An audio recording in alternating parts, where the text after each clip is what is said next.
News at 5। संसद के budget सत्र के दूसरे चरण के पहले दिन लोकसभा और राज्यसभा में अमेरिका, इजराइल और ईरान जंग को लेकर जमकर हंगामा हुआ। विपक्ष ने पश्चिम एशिया में बने हालात पर तुरंत चर्चा की मांग की और वी वांट डिस्कशन के नारे लगाए। इस दौरान विदेश मंत्री एस जयशंकर ने सदन को बताया कि भारत गल्फ देशों में फंसे भारतीयों की सुरक्षित वापसी और संभावित एनर्जी संकट से निपटने की तैयारियां कर रहा है। उन्होंने कहा कि फिलहाल ईरान की लीडरशिप से संपर्क करना मुश्किल है, लेकिन भारत शांति और बातचीत के पक्ष में है। In view of the implications of this conflict for our energy security, I also seek to address that particular question. Government remains committed to ensuring that fully taking into account availability, costs and risks of the energy markets. For us, sir, the interest of the Indian consumer has and will always be the overriding priority. Where required, Indian diplomacy has supported the endeavors of our energy enterprises in this volatile situation. हंगामे के बीच राज्यसभा में विपक्ष ने walkout कर दिया, जबकि लोकसभा में भी जयशंकर को बोलने नहीं दिया गया। इसी दौरान विपक्ष के प्रस्ताव पर लोकसभा स्पीकर ओम बिरला को हटाने की मांग को लेकर भी हंगामा हुआ। केंद्रीय मंत्री किरेन रिजिजू ने कहा कि सरकार चर्चा के लिए तैयार है और विपक्ष चाहे तो अभी चर्चा कर सकता है। साथ ही लोकसभा में विपक्ष के नेता राहुल गांधी और राज्यसभा में विपक्ष के नेता मल्लिकार्जुन खड़गे समेत विपक्षी सांसदों ने पश्चिम एशिया संघर्ष के मुद्दे पर संसद के मकर द्वार पर विरोध प्रदर्शन किया।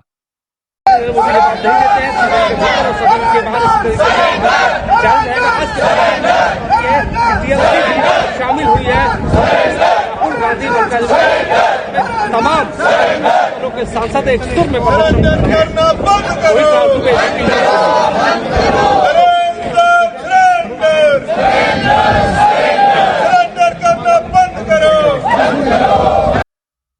समाजवादी पार्टी के प्रमुख अखिलेश यादव ने भारत की विदेश नीति को लेकर केंद्र सरकार पर सवाल उठाए हैं। संसद परिसर में मीडिया से बातचीत में उन्होंने कहा कि आज हालात ऐसे बन गए हैं कि अमेरिका ये तय कर रहा है कि भारत को किस देश से तेल खरीदना चाहिए। ये देश की स्वतंत्र विदेश नीति से जुड़ा गंभीर मुद्दा है और इस पर संसद में खुलकर बहस होनी चाहिए। भारत जैसे बड़े लोकतंत्र को अपनी नीतियां खुद तय करनी चाहिए, ना कि किसी दूसरे देश के दबाव में। इस पर और तमाम भारतीय वहां पर फंसे हुए हैं एज ए टूरिस्ट, और भारतीय जो वहां पर हैं वो भी फंसे हुए हैं। प्रधानमंत्री जी के साथ जो जर्नलिस्ट गए थे वो पॉलिटिकल जर्नलिस्ट थे, लेकिन जब उनकी कवरेज देख रहे हैं तो वॉर जर्नलिस्ट बन गए, तो वो कैसे लौटेंगे वापस। और फिर हम आत्मनिर्भर की बात कर रहे हैं, हम अमेरिका का ऑर्डर मान रहे हैं, तो हमारी आत्मनिर्भरता और हमारे देश को कोई डिक्टेट कर रहा है कि आपको तेल कितने दिन खरीदना है, कितना ले पाएंगे आप।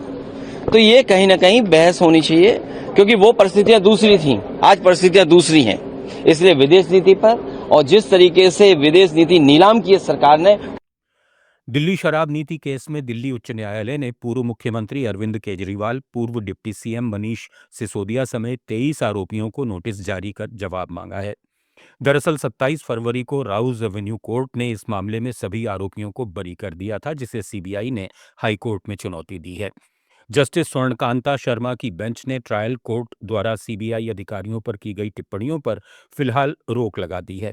साथ ही अदालत ने निर्देश दिया है कि मनी लॉन्ड्रिंग से जुड़े पीएमएलए वाले मामले में ट्रायल कोर्ट आगे की सुनवाई फिलहाल टाल दे।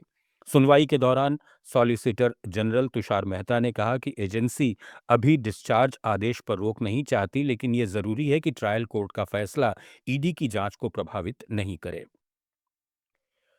शंकराचार्य स्वामी अभिमुक्तेश्वरानंद पर बटुकों से यौन उत्पीड़न की एफआईआर कराने वाले आशुतोष महाराज पर चलती ट्रेन में जानलेवा हमला करने के मामले में डॉक्टर स्वाति अघोरी नाम की एक लड़की ने फेसबुक पोस्ट के जरिए हमले की जिम्मेदारी लेने का दावा किया है। खुद को सनातनी बेटी बताने वाली उत्तराखंड के गंगोत्री की रहने वाली स्वाति ने शंकराचार्य की अनन्य शिष्या होने की बात कही है। आशुतोष महाराज का कहना है कि स्वाति अघोरी शंकराचार्य के शिष्य मुकुंदानंद की गर्लफ्रेंड है, जबकि शंकराचार्य के मीडिया प्रभारी योगी राज सरकार ने साफ कहा कि उनका स्वाति से कोई संबंध नहीं है और वे उसे जानते तक नहीं हैं।